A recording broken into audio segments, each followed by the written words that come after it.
So, namaste everybody. Good evening and welcome to yet another Wisdom Jam. This time with Ramesh Padmanabhan. Ramesh, welcome. Thank you. Thank you very much. So, people I know, I introduce at two levels always. I introduce professionally and then I introduce as my experience of them as people. So, Ramesh is currently the CEO of Arman, which is one of the most awesome NGOs around the country for the work they're doing, the scale they're doing. It's working in maternal and child health. Before which, you were a CEO, CTO at Piramal Foundation, the CEO at NSE which is National Stock Exchange subsidiary of NSE, postgrad in software tech. And when I read this, you've been at Emphasis, IBM, Canbay, so a lot of tech and then social sector. And this is what today's topic is going to be. So I'm excited to probe about these journeys, these crossovers. So thank you for receiving our invitation, firstly, Ramesh. No, thanks for inviting me, and thanks for giving me this opportunity where I can share some of the things that I know. So, Yeah, yeah, thanks. I'm happy also because as a personal introduction, Ramesh is, I mean, I find you very honest, direct, candid, and gentle at the same time. So I think that's a combination that is appropriate. That's perfect for this conversation. And I think this is also an important conversation, Ramesh, because there's an increasing influx of people from the corporate space and in one way, I mean, you are a crossover. I'm also kind of a mixed breed kind of corporate and NGO.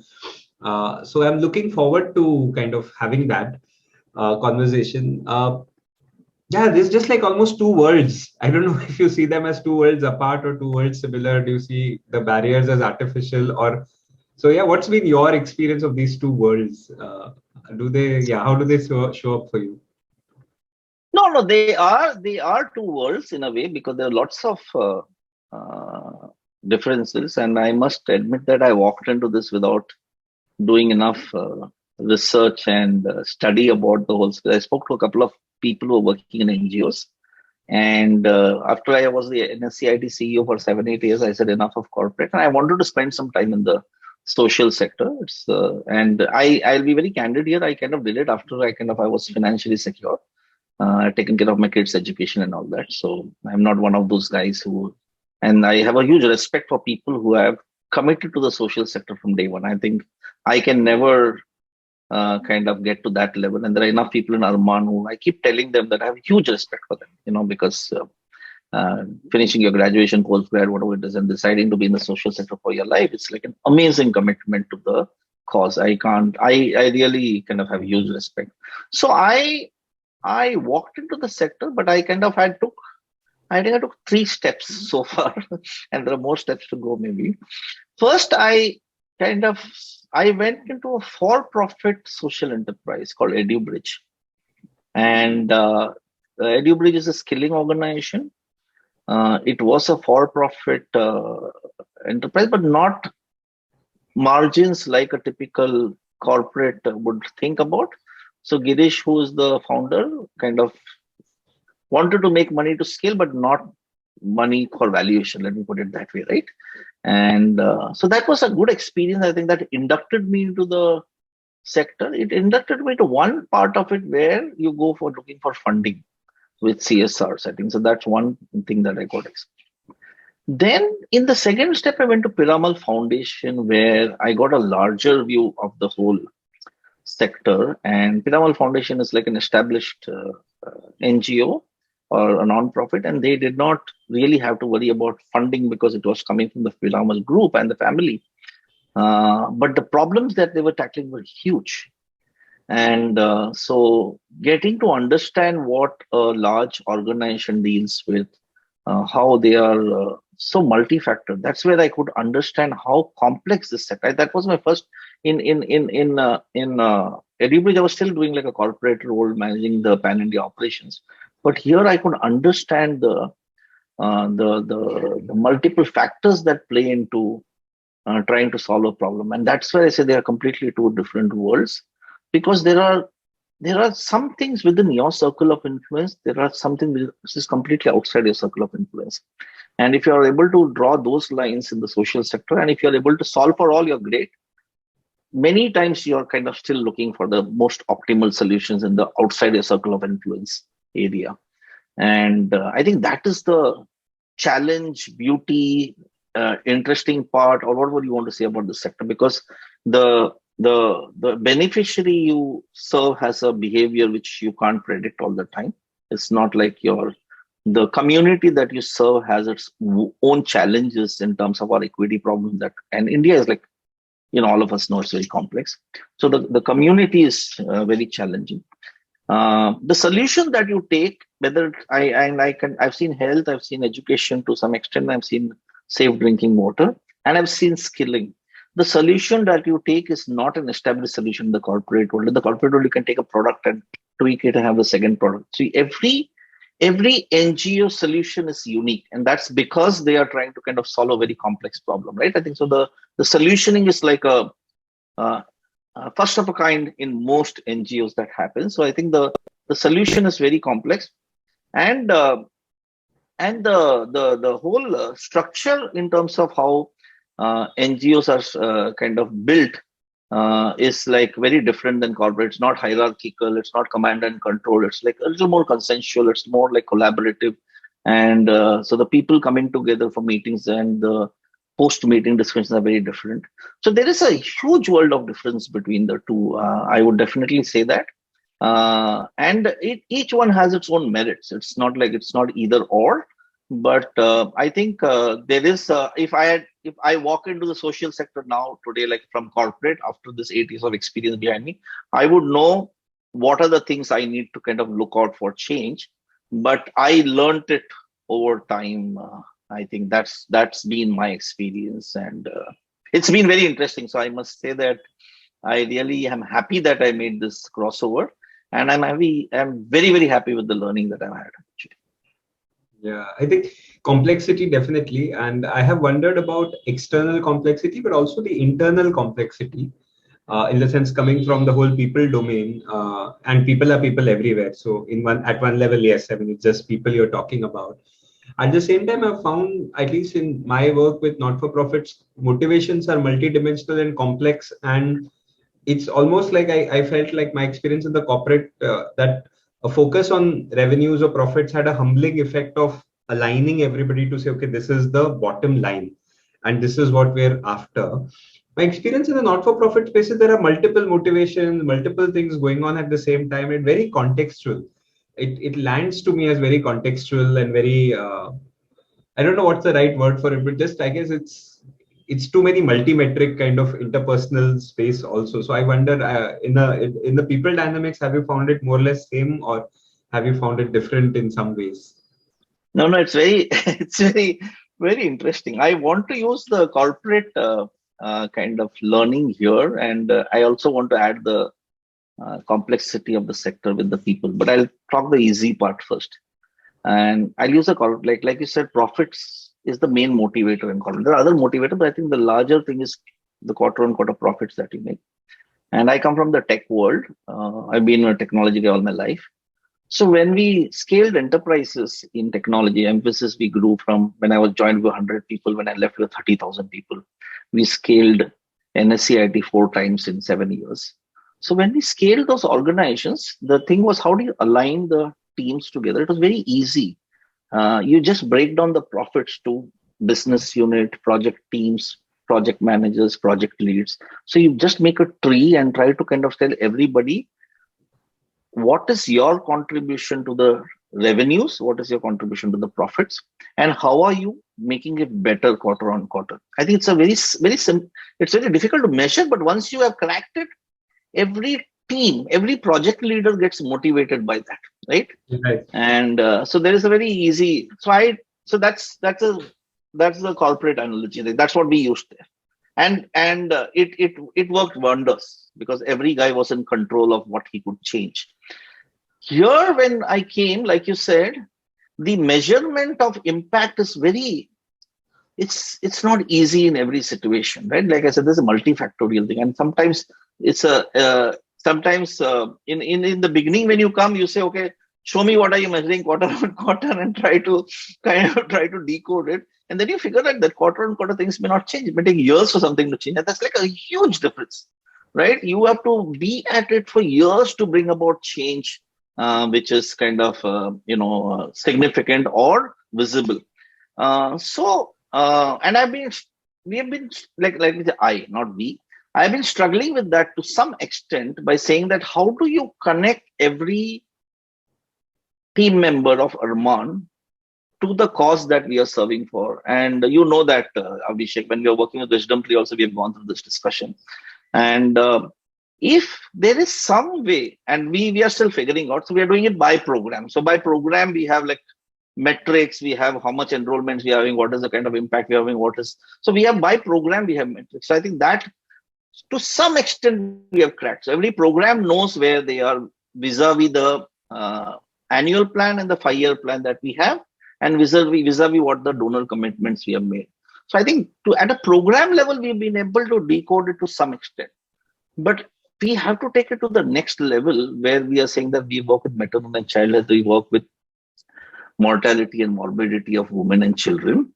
If I am able to draw the dot from the program onto this larger vision that Arman has, I think it'll be very significant, and we'll do that. It'll happen. Maybe it'll take a few years, but we'll definitely crack it at some point in time, so that every person on the field is able to connect the dot to the vision of the organization or the impact of the organization.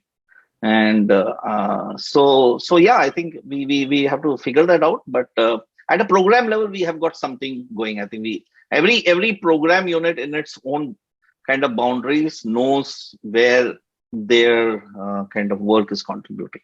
And does it impact behavior? Have you seen, like, in the sense that when I know my direct impact, does that make me more motivated, or does anything change? Or significant impact, because and the way we do our reviews, most of the team is there in the reviews. It's not there is, but that we used to do in corporate also. So we used to get there are some Arman members in the call, I can see that. So a large part of the team participates. So every individual who is working on the field also may see his program manager or director talking about what happened on the field, and he will connect the dot. Okay, suppose we did some training of ANMs in Telangana, they will know that so many ANMs got trained in Telangana. If we shifted the metric in data in some geography, that person will say that, okay, I'm working in Chhattisgarh, I've seen this data moving, and I can see my data on the screen there. It is a very, very powerful thing.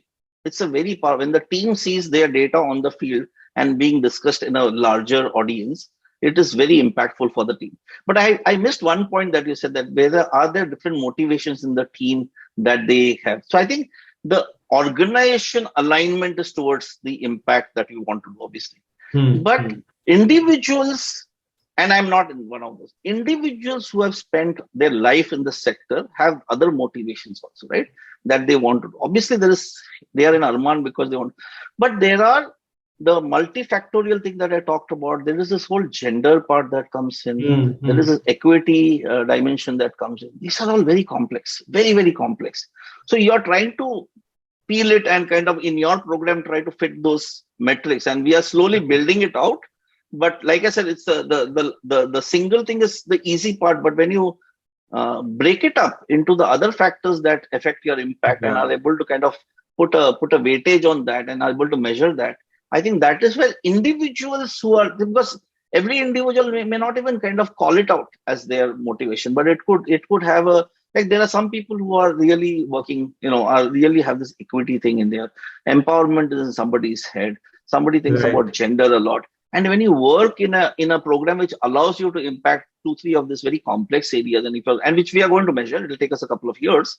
If you're able to measure it and show the improvement in those, I think those individuals who are specifically looking at that will also get some satisfaction. But we are some time away from that. Yeah. No, I hear you. And I think Arman would probably be one of the leaders in actually being able to do that, both by the nature of the org and the nature of the leadership, and how you're doing that. And I guess if more and more NGOs are able to do that, that would definitely inspire. I wonder sometimes whether there is comfort in the fuzziness and ambiguity that unconsciously the sector kind of leans into. And I'm just sharing this from my heart of saying that, when I'm not measured and when there's a fuzzy idea of change, then I've not been shown the mirror, and I can spin the story of things. And of course, there are numbers, but you know what I mean? Like there's some comfort in hiding in the smoke of impact stories, right? And I wonder about that. I wonder whether as a sector we seek solace in stories or in like not being right raw accountable. I don't know. And as somebody who's Yeah, come in, do you feel something like that is a blind spot or a shadow? it is. It is. I think it's definitely there. I'm being very candid. I think I should, and don't get me wrong. Anybody in the audience or Abhishek, you also. I think there's a lot of anecdotal stuff, and which is good. I'm not. And when we look at our internal metrics, we say quantify, but give context. So it's fine. You look at numbers, but you give some live stories also. So it's kind of so anecdotal stuff is good, but my you know unless you measure things, you don't know how what is the change happening. Um, and I'll keep going back to corporate. Like in corporate, you go quarter on quarter, and every quarter there has to be improvement in revenues and margins and profits. Right, that has to happen. And it may not happen in some quarters, but then you have to have a plan now. In this, in the social sector, I think one is the measurement is difficult, which we already spoke about. So I'll not go there. But I think every organization, if they, even if it is a proxy indicator, right, which kind of in a way shows where you're moving the needle, has to measure it. And I think some the either the impetus or the force has to come from within, from the teams, the founder, the CEO, or the project director, or the field. It has there are multiple ways this can happen. Somebody pushes, everybody say there are अभी देखना है यार indicator में क्या हो रहा है, नहीं तो क्या फायदा है 6 महीना काम कर रहे हैं, 6 साल काम कर रहे हैं, तो वो एक indicator. But there is another trigger to that, and it is kind of a motivator, and it kind of it's like your donors, right? The more donors you get, the bigger donors you get, the more questions you're asked. I have found donor interactions to be just amazing, and we are 100% transparent with our donors, but the questions they ask, the way they nudge us, like gives immense learning, because they see maybe 20-30 organizations like yours or similar, and then they see it across continents also. Right. So the lens that they have, I'm sorry to say that even a board will not have that lens, even the management may not have that lens, but they bring up. So there are 2-3 ways to look at this. One is create your own kind of marker in terms of where you want to go, get the team involved in creating that we have done that internally, and I think listen to the donor. They will ask the questions. If there is, and I have heard this, that अरे उनको क्या मालूम है, we are doing such complex stuff here. India is a complex country. India is this, but they always know better than us in terms of measurements. I'm 100% sure about this, because they see this in multiple. So I think one of the years should be always with the donor in saying that क्या बोल रहे हैं उन लोग, क्या सवाल पूछ रहे हैं, where are they nudging you? And most of the donors are very good. They will not put the danda on that. They will nudge you. They will say, why are you not looking at this? And that should be a trigger for you, actually. So, yeah, I think you have to keep your eyes and ears open on multiple fronts, I think, for that. Yeah, I feel, in fact, connecting to our conversation before this call, on both extremes, there's a lot of wisdom. On one end, like you're saying, donors, and on the other end, the beneficiaries or recipients or partners who receive it. Like, I think the work of us is to draw from all the sources and kind of design. So that definitely. I was reflecting also on what you shared in terms of the accountability. I think the word that came to me was one, accountability, that I become accountable. I'm held accountable, right? And the question that has lot of times intrigued me. Two questions actually. One is the question of excellence, and saying that when year on year Coke competes with Pepsi, you have to be like, there is no question. Everything samne samne. It's like clean. And there is a push to excellence. I wonder whether there is sufficient thrust of excellence from that. I mean, there is of course the internal thrust for wanting to create a better world, but that's a different thrust from, say, a outward thrust. So one is, I have a question around excellence, and I wonder about it.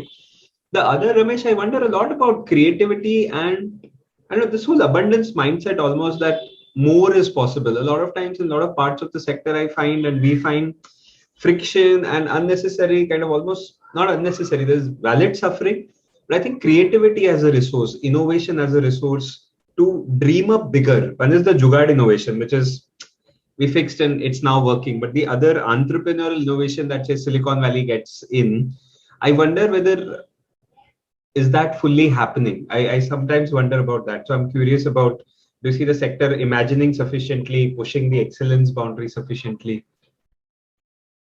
Uh, I'll tell from my experience, and my experience is limited in the sector. I'll put that caveat up front. I think the I think the larger challenge in the sector is talent, to be able to attract. Uh, Let me put great talent. Uh, and in the corporate sector, if I have an idea and if I can convince an investor that this idea will multiply, they will fund me and I can go and buy talent from the market. Technically, you can buy talent from the market. In the social sector, even if you have money, even if you're well funded, you don't necessarily can buy the talent in the sector. It's not available in many cases. It's not possible. And that's because of the historical reason for the sector, right? I think it's evolved as a very frugal, don't spend much, save the money, don't pay much salaries.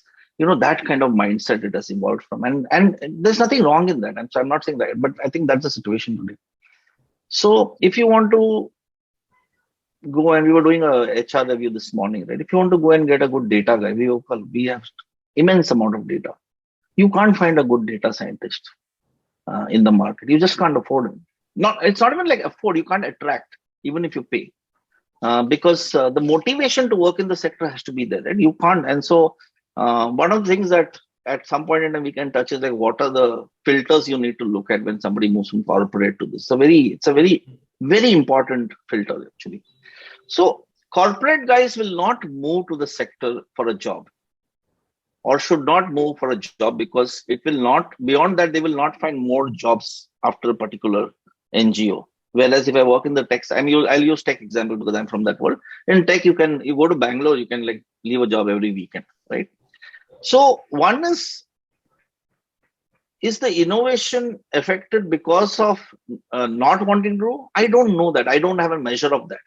But definitely I have a measure of talent not being available. So we have a head of innovation. We got her because she has worked. She knows Arman. She knows Aparna. She is a fantastic person. So we've got a great head of innovation. But that's because of reference, contact. She was interested. So if you look at her profile on the net, you'll figure out what she has gone through, right? But if I am an NGO with 20, 30 people in Pune somewhere, and I want to get a head of innovation, I don't think I'll find. It's the talent is a big challenge here. I think the maturity of the sector has like a few, I would say at least a decade to go in terms of being able to attract great talent. And not that it is not there. You may find like I'll tell you, for head of technology, we had an ad-on. I was looking at tech, and when we really scaled, we needed a head of technology. We got one CV of a person who was almost kind of finishing his career in the corporate world. We interviewed him. We were very scared that we had only one candidate. We interviewed him. He was very good. We recruited him. So he's on board now. But we got one CV through the shortlist. Let me put it. One CV, many CVs came, but only one passed the shortlist for us. We didn't even have two candidates to look at. That is the severity of the problem here. So I think that I don't know. I don't have a solution. I can call out the problem, but okay. So Sanat Kumar is there on that call, the head of technology. So I think that is something that the sector has to solve for. And I don't know how. You need to go. If you go to consultants, some of the big consultants are very expensive. And then there is no continuity in that, right? In terms of if you're executing programs. So I think it has to get solved with, more NGOs having more funds and being able to recruit, so that the professional who comes here into the social sector knows that he or she can kind of go to multiple organizations who have similar maturity then. So I think Hmm. it's a big It's still it's a a huge change. maturing space. Yeah. It Yeah. is going to take, yeah, it's going to take some. In the US, that problem does not exist. I know that because it's already matured as a sector. I think we're going to take some more years to get there. Yeah, I guess, and in corporates, you can also bring in an international CEO, or you also have global talent pools, whereas here it's so contextual and local that some Yeah, amount of talent has to be local. But I was still stuck with the filters you spoke about, saying that when you were transitioning from corporate to not for profit, here are like a few filters or a few things. yeah, That's yeah, the heart of the conversation. So I'd love to hear your kind of yeah. I checklist think, or key yeah. points. Yeah. So when I was in Piramal Foundation, we made a couple of mistakes in the crossovers, and people came and left very quickly. And I went to the HR guy and said that I will spend time. I was not even It was not even my position that I was recruiting for. They were not technology. I said anybody who's looking for a crossover from corporate, I will talk to them. And I used to spend like, it was not even like half an hour or 1 hour. I should just be on the call with them, and I should tell everything that may change. And then I will say that think about it for 1 week, not even like tomorrow. Think about it 1 week, come back and set up a call with me after 1 week if you want to discuss again. If they don't set up the call, you know that they are not going through. So Mhm. it is there pushing the ball in their court, saying that you show initiative, that you want to come with all But was these it so scary what you changes. said that? No, it is not scary. It is just bringing them. Like I'll tell you things like, right? You're not going to stay in the best hotels. You're not going to travel the best airlines. Ho gaya. Very simple. Corporate guys, that is like a given for them, right? वो एक होता है. Second is you may move. I moved from a cabin with a secretary and everything to a cubicle in Piramal Foundation, right? It's a big change. Whether you like it or not, it's a big change that happens, right? Third is that you will not see impact change happening right on a daily basis. You have to take for years. You'll have to kind of look at change happening. So you be ready for that. Then so there are lots of these. Then there is this thing about financially you're going to make less money. Be ready for that. You will never, corporate guys will never get the same salary in this sector. It will never happen, and we've done that. So we basically tell them that your salary is going to be low. We used to use some percentages. Everybody can use the percentage. So the financial thing, the perks thing, the quarter on quarter thing that happens, the teams, everybody thinks, if you come, like I was the CEO of an organization before I came in here. Like in my first job, I used to sit in a conference room with 8 people in EduBridge. We used to all share one room. So humility, being able to accept all that is not easy for everybody in corporate, because there is a power ka nasha that happens there, whether we like it or not, right? So the money part, the perks part, the speed, the patience that's required to look at things over 3-4 years is very important, because you're not going to get a quarter on quarter kind of impact here. The teams that you deal with, you need to be more collaborative, more team decisions that happen. Um, there is one thing which corporate has, which I think social sector doesn't have, is like we used to have be a quarter on quarter. We used to be on the stage, right? You don't perform, you get like danda, right? I don't think that. I don't know how that happens in this sector. Frankly, we don't do it in our thing because it's going fine. But I don't know how non-performance is treated. I really do not have an answer to that. But so I think the so I used to spend this 1 hour telling what all could happen. Hmm. It's not, and none of this is like scaring him. Right? These are all facts, right? That happen. The teams will be different.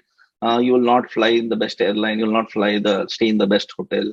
Your salary is going to come down. I should tell people also, like, if you really are looking for, and then what is your motivation to come in? Why are you doing this? What is going to, and then after all this thing comes their personal motivation to move to the sector. What are they trying to do after 3-4 years? And so that is one filter that I've used in the past, or in this long conversation.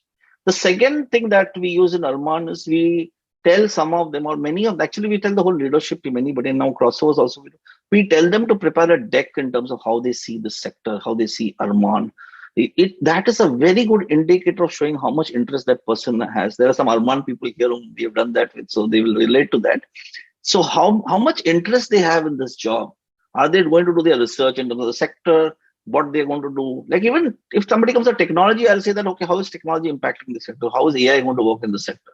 So it shows their interest in the sector, the organization, and then coming with that. And the third thing we have used is some of them, if they are like saying that I'm not sure, or we are not sure, or we want to kind of play the middle path with them, we would say that, okay, come as a consultant for some time. But it's like, if everything works fine, it is a job that we have. We want to give you that job, but let's kind of walk the middle path, because you get used to you, we get used to you. But more that we are convinced that you can play the role, but you should be convinced that you fit into the sector, I think. And that we give it 6 months now. So I think we use this three kind of filters in terms, or three kind of not in filters, I would say, like gates that we use to kind of ensure that but it's not fully mitigated. Yeah. I'm also wondering, Ramesh, because I also feel there's some talent moving out of the sector also. And in one way, it's healthy, because why not let people from the sector also go into the corporate sector? And around us, in our generation, especially if I look at it, um, and sometimes one wonders whether also attracting and then retaining talent in face of such difficult circumstances, keeping them motivated, inspired, going. I wonder if you found any sector specific things that keep people going and not leave it back. Like what have you found there? No, this is very interesting question. And I was not expecting this question in this, or this discussion in this conversation. So I think personal aspirations, right? If a person is not ambitious, or if a person doesn't want to do more in their lives, they are not the greatest employees to have. And frankly, everybody should aspire to do more in their life at whatever level, right? Otherwise, you'll not get that daily push, energy, motivation to come to office and deliver and do more. And so that, I think, that is something that has to be felt in the selection process, and when that person is in the organization. And I always look for that. And there are multiple ways to find it. We can talk about that separately. So the individual first is finding the individuals who want to kind of be in that space and grow, right? What is our responsibility as organizations, or as managers or leaders, to do is to kind of provide those opportunities. And that opportunity can come vertically, it can come laterally. And the reason I'm using two is, one is you have to scale as an organization for people to be able to take higher responsibilities. And because, unless a person sees growth, they will not stick in the organization. If a person does not aspire to do growth, that's not like, because there is I think there are like careers in the social sector also now. Maybe sometime back it wasn't there seriously, but now people are looking at careers. So the person has to be able to grow to take on a higher responsibility. It doesn't mean more number of people or something, but more higher responsibilities vertically if your program scales. And the sideways thing is having more, don't do more programs for the sake of program, but having a richer portfolio of programs or work in the organization, right? So that if a person is performing in X, you are able to give that person, and she is really good, you can tell her that, okay, now we are starting this new program that I would like to give you an opportunity and a higher responsibility. Unless you provide that, people, I think, will leave. And it's very, very important.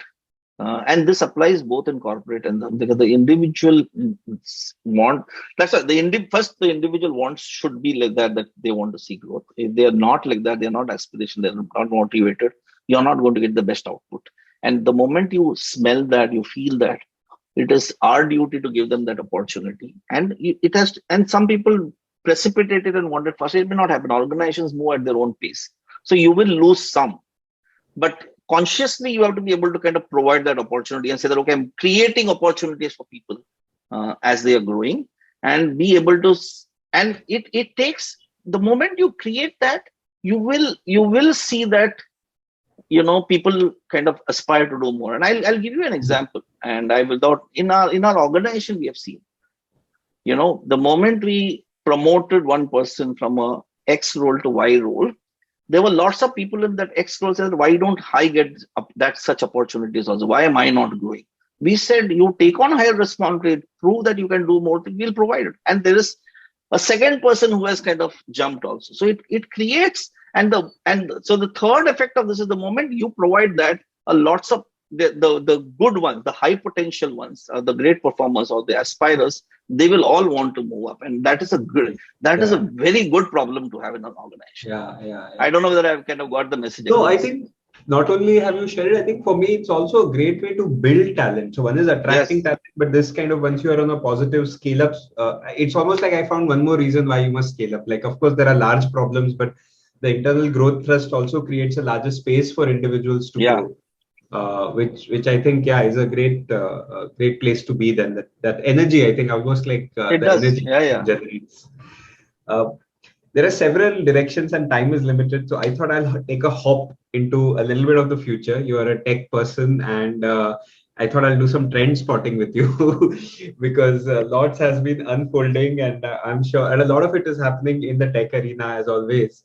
So I'm curious about yeah, just tech, and again linking to talent because we want people in the sector also to be oriented towards the changes that are coming, and how will life become different, what is going to change. And since you have an eye, and since Arman's in some ways it's been on the edge of using tech to solve problems, so I was curious about what to watch out for, what's going to come, how do we orient and prepare for what's going to come. Yeah. Uh, okay, I'll separate tech in two, three parts, right?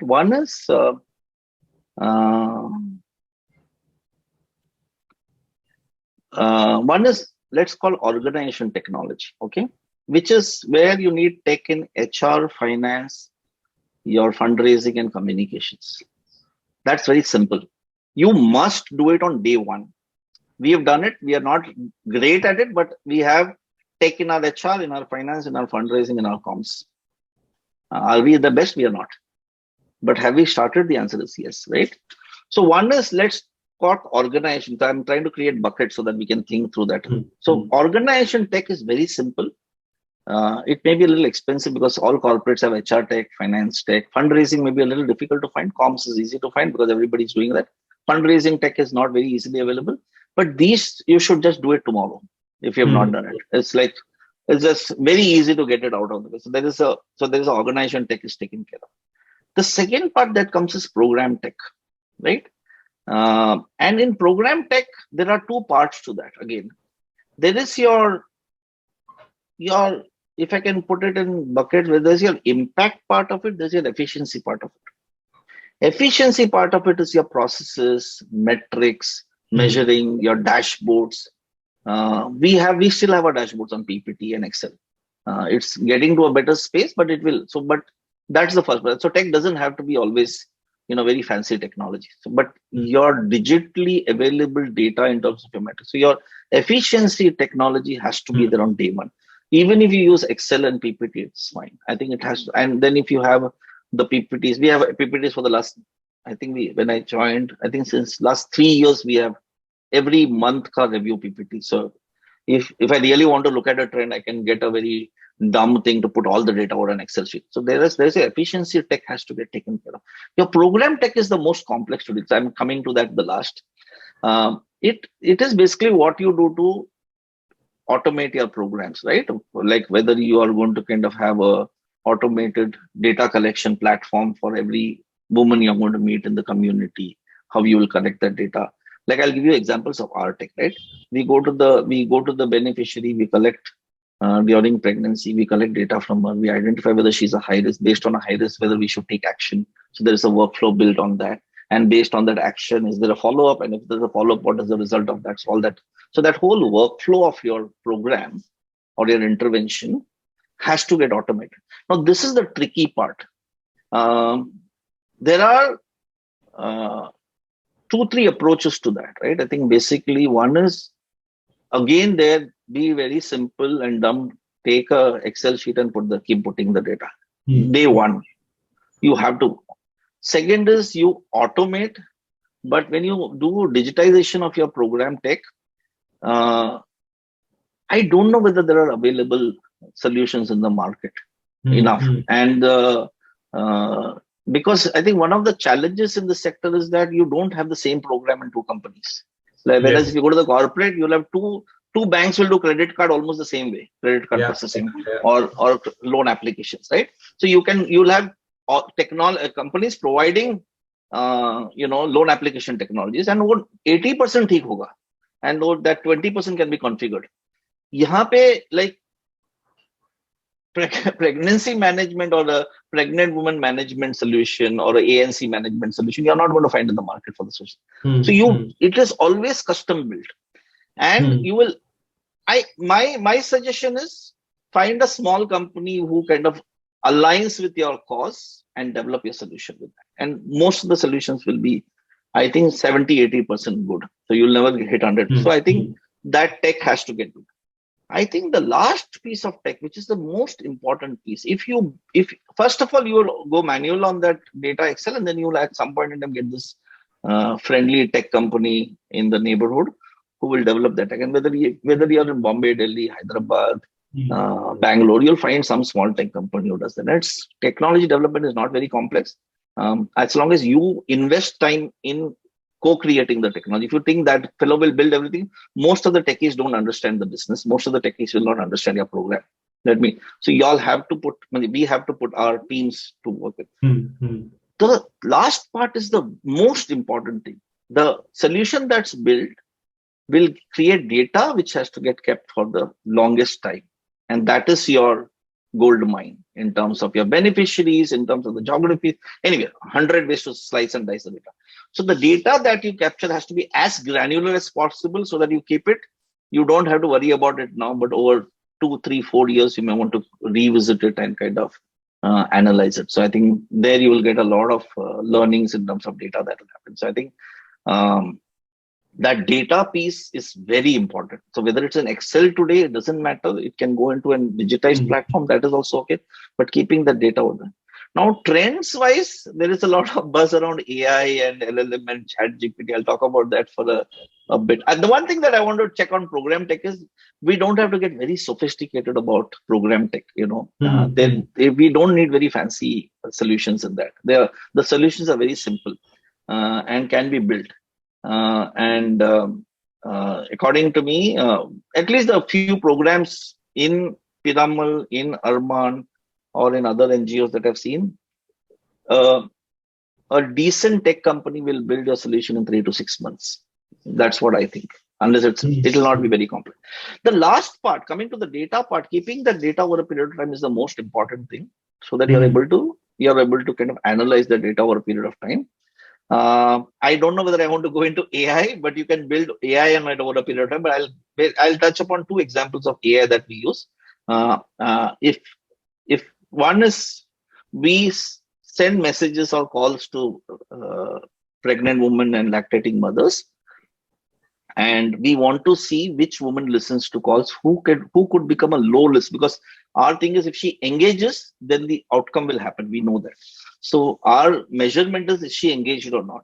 So is there a way we can predict that a woman after engagement, for the program runs for 18 months, in 1 month of her engagement, can we predict that she'll become a low listener or she'll drop from the program? Hmm. So, and this is sorry for the jargon, we built a machine learning model on that. We work with Google AI very closely, and they work pro bono with us. So if any of y'all have very interesting data situations, y'all can reach out to Google AI for social good. So they looked at the data, they have built a model. Now have a prediction model for predicting, saying that a woman, when she registered and listens to the calls for 1 month, whether she'll be a potential low listener or not. And if it gives us a red flag that she can become a low listener, then we intervene. We either send her SMS, or we call her, or we talk to the local NGO worker and tell her that go and talk to Zoom and tell her this calls are important. Hmm. Aapko sunna chahiye call. So there is an intervention that's needed. So we are preventing her from disengaging with the program. That's one. The second is a very, very here and now kind of the whole Chat GPT, large language model, generative AI thing, which we are doing in a program in Telangana. It's a very pilot. We got funding from Gates Foundation for that, which is where, in a very simple way, we are creating an answer engine for high risks in pregnancy. We have the content is our content, so we are not using public content, so it can't kind of go haywire in that time, because everything that will happen is within the content that we give it, and that content is built by Arman. The answer engine will, if you send a query to that answer engine, be it of any high risk, let's say there are 6 high risks that we have now, so anemia, hypertension, diabetes. If you send a query to that answer engine, it will respond, and that nurse will get a response, and there is a human in the loop. You've got a person to look at the response, see whether it's Mm-hmm. correct, and then send it to the nurse. That LLM has tremendous potential. It's not social sector, it's the whole world. I personally believe that next 10, 20, 30 years, what internet did in the early 2000 or late 90s to the industries, it will happen with LLMs and generative AI in the next 10, 20 years. Great. Tying this That's it. also, yeah. Thanks for that, Ramesh. Also tying this back to the kind of culture conversation, because this is also, I think, for the sector to gear up for almost, I think, the deeper trend or the deeper theme of our conversation I'm hearing is to almost like be more objective and therefore more accountable and therefore more excellence driven, aspirational. Like, I mean, if I add all that you've shared, it seems like pivoting towards that as a way of solving problems. And again, when I come in from a human relations and people perspective, I realize that there are a lot of times when people want to be the ones who are very hands on and they don't want to kind of come out. And because a part of the job is also the heart, the connection to, like, and I think that negotiation is going to happen at some stage to say how can you preserve the touch but also bring in tech, because I think a lot of places social people are like driven by the touch, right? Because that's what's making my heart bleed, that's what's letting me, Yeah. and it's going to be interesting to see how the two come into the Yeah. sector, I guess, and how do we hold the two? I think that's what's So yeah, yeah. so if you look at our models, if you look at our website also, and our principles, one of the first principles that Aparna decided was tech plus touch. Yeah. We knew that technology alone will not solve the problem. You need a touch. What that touches can be changing based on the situation. And we are very consciously now, over a period of time, we use an adjective to that, saying that it's blended tech plus touch. So your tech and your touch, how you blend it together, will define the efficiency or the effectiveness of your program. And I completely agree that the touch is very important. And I think what happens is that there is a heart that is there in the touch, and that should never go away. I completely agree Mm-hmm. with that. That's why I said we may look at a lot of metrics, but there is a qualitative or an anecdotal part to that we try to bring out, right? So the heart can never go out, because it's a very different kind of thing. But when that same person sees that what she is doing is impacting so many lives, it's a very different motivator. And she doesn't see that in every case. Maybe I'll give you a very simple example. It's the very early days when I joined Arman, and we were traveling to meet one of our steering committee members. And there was this person who was sitting with us and saying that, uh, 25% of the women don't listen to our calls. It's a very bad situation. It doesn't look good. But we had about 300,000 women registered in that program. I said, see, this was like afternoon 3 o'clock and we are going for a meeting. I said, 75% are listening to our calls, right? So that is 225,000 women listen to the calls. 75,000 are not listening. I completely agree. I said, sleep well, thinking that 225,000 are listening to your calls. I think we are doing a great job. It's a massive number. Sometimes the percentages are very misleading. Absolute numbers make a difference. But next day morning, get up and worry about the 75,000. I'm not saying leave them out. But he really, and he was like a pretty senior guy, and he told me that this has really opened my eyes, and maybe it did for effects, but I think I saw the genuineness in his response. He said, "Arey yaar, ye acha lag raha hai." I said, I think that's why the heart can't go away. Like, I am here because I want to make change. The touch can't go away, but I think the touch has to be overlaid with the impact that you're doing, and that Absolutely. gives a different high, I think. So I think that A plus B is what I would say. Yeah. No, totally. I think, and that also makes me realize that the sector at places can be very self-critical. in the sense that given that you're solving a very complex Yeah, problem yeah, of a very large scale, I feel the general narrative in the sector is almost like it's not good enough. There's never enough. Like almost like self-appreciation seems to be very low in like culturally. Wisdom Tree also tries to kind of bring in the joy of doing something. yeah, I think the heart also, instead of being overly critical, has to also be appreciative of what's happening, right? And data can be read in that way also. Like you said, like look at what you're also yeah, being able to accomplish, I think, and how we read it. And I guess how leaders contextualize it is also key in terms of how the narrative that they set. uh, I was wondering, is there too much? I mean, what are the limits to, if I have to use the word corporatization of NGOs? Because there was a recent conversation around it, and saying there are all these corporate guys are coming into the sector, and now they're going to come with their metrics, and now they're going to bring with that culture, and there is definitely benefits to that. I'm wondering, are there limits to it? Are there some things about the sector that definitely need to be preserved? Like one is we've already spoken about the heart.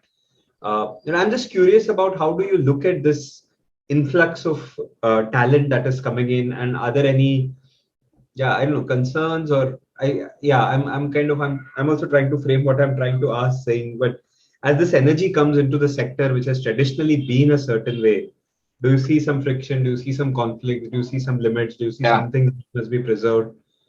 Uh, yeah. how's that? Yeah, So I think should corporate crossovers happen in the sector? of course. My answer is a very positive yes. Must Yeah, happen, yeah, right? yeah. Should we call it corporatization of the sector? I think no. I think that's where I think the difference comes. Uh, are we trying to make the sector more professional? The answer is yes. So I think we should change the jargon a bit there. Hmm, hmm. Uh, Corporate people come with skills like they manage scale, they manage large teams, they manage remote teams, they manage technology, they manage contingencies, right? When COVID happened, I could look at the budgets and decide what to do, what not to do. Like there was a panic in the beginning, but it kind of we immediately got around it, right? So they managed a lot of ups and lows because we have gone through recession. Like in my corporate world life, I've gone through two recessions, and our customers used to be in the US, and that can be like really bad. So where we have to let go people. So we've gone through very tough times of it. So you've seen very tough situations, which doesn't happen very often in the social sector. COVID was a completely out of control situation, but otherwise in the normal life, in I don't know how many tough situations happen in this. So they have seen a lot of things. They bring all that, and COVID was really great, right? From a sector perspective, I was very happy that we helped so many women in COVID, but I was also happy that I was there because kind of we could think through the funding and the what should we do, what we should not do, and all that. So I think you should take the good things out of it, not necessarily the bad things from there. So the professionals who come in here, that's why those filters are very important. I think we should spend a lot of time in the filters, and lots of people don't survive in the sector. I know that they go back. It is fine. Um, at the same time, the way uh, and you should not bring in too much. And I'll give you an example, very simple example. So like I said, we send calls, right? So in my efficiency drive in one of the programs, I said that if the woman doesn't pick up the call 4 times or 6 times, some number I use, we should drop her from the program, induct another woman because efficiency बढ़ जाएगा, numbers बढ़ जाएगा. That was stupid, and I was pretty new to the sector at that time. So somebody told me that this woman is using her husband's phone. Maybe the husband is a daily wage laborer. He has lost his job. 2 months नौकरी नहीं है उसके पास. Third month में पैसा आ जाता है. She goes and tops up the card again. She can listen to the calls again. So you can't drop the woman. And this was just amazing what she told me. So what the insights that people bring, the corporate people can, it is impossible. I don't try to decode public health. I don't understand it. And I understand it for the sake of reviews, but there's no way I can do what our teams in the social sector have been done for years. Right? There are amazing people. So the core domain has to sit with the sector. If a corporate guy comes and tries to tell you how to run your program, I think you're in for trouble. the program design, the theory of change, the measurements, the research, you can't, there is no corporate guy. The corporate guys can get in this kind of metrics, data management, they can get in HR, finance, fundraising to some extent, not because they think salespeople can become fundraisers, not true. Communications they can do to some extent. Again, the communication, the social sector is very different.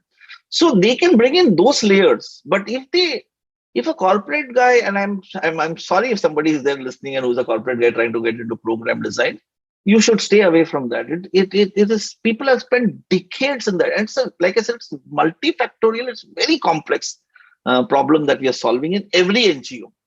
Because अब वो community है, वो beneficiary अलग है, geography का problem है, reach का problem है, गवर्नमेंट का प्रॉब्लम है. There are 100 things that you will never learn, and I am not trying to learn these things because you spend decades to kind of decode a problem on the ground. Even in corporate it takes 10 years. Here it will take you 20 years or 30 years to really kind of understand the problem. So my answer to this is, should they be there? Yes. Should they get this professional layer? The answer is yes. Should there be areas where they should go and not go? The answer is yes. So yeah, that's how I would define it. Yeah, very well put. Because I think I'm also locating it in the maturing of the sector. That when this energy comes and finds its place together, it will accelerate the impact. And if you can find the right balance and harmony between these two, it can really be like a total force for the good. I think, yeah. So now just to also honor time and just to be mindful of where we are, I'm wondering, and there are several different questions. So I'm trying to kind of form saying what's the last question that I would ask. And I want to kind of circle back to the start, perhaps, where we spoke about that when somebody is crossing over, and you've spoken about filters and all of that as well. But for people who are listening to this, who may be considering moving into the sector, and as someone from within the sector who has belonged to that world earlier, right? What would be a message you'd like to send out to kind of that world? You mean the corporate guys who are trying to move to the sector? Yeah. So what would you say to them as having crossed over? What is the message to them? Is it an invitation? Is it a warning? Is it a candid? Yeah. So just curious on what would you say to them? Yeah. So I would say do more homework than I did. I just decided that I don't want to be in corporate, and I had to do a social sector somewhat. So I just said, yeah. So I would say talk to three things. One is, if you can decide the vertical that you want to get into, it's great. I always wanted to be in health, though I did not find that. Second is that if you have friends, relatives, neighbors who work in the sector, talk to them and maybe decode it a little in terms of what problem they are solving, what are the challenges on the ground. And the third, if you can speak to some industry leaders or the social sector leaders, because they'll have a larger view of the sector, do that. First, I think that's your research analysis that you will do. The homework. I would, yeah. So your kind of filters, it means your kind of research. Then I think when you come in, I think the things that I said, which you need to be aware of, right? You have to shed your corporate powers, perks, everything that you have. I think also, I think values don't change. I think values, if a person doesn't have the right values in corporate, so यहाँ पे भी same चीज होने वाला है. So I'm not very, it's inside my system. It's not like I can come into social sector and say, okay, I'm going to change. The individual is not going to change, right? But I think, and then actually there's one big thing. Are you going to start an NGO or are you going to join an NGO? Is a very big. It's very difficult to start an NGO because you don't, like I said, you will not understand the domain. So you spend like, even if you want to start an NGO, go and join an NGO in the same sector and understand it for 10 years. Then you start an NGO or 5 years. Then that's what. If you're joining, then you draw the areas where you will add value, and don't try to come with prescriptions, because this sector is very different. So things that worked in the corporate sector may not work here, or according to me, it will not work. There are solutions that are easier. The solutions here are much tougher. And so I think spend at least 6 months, if not more, in just immersing yourself in understanding what happens. And the jargon is very different. Understand what is theory of change, understand what is Lloyd frame, understand what is capacity building, understand what is M&E, understand research. We do a lot of research. It took me a lot of years to, I still don't understand everything, but now I understand that. So there is more jargon in the social sector than understand the vocabulary.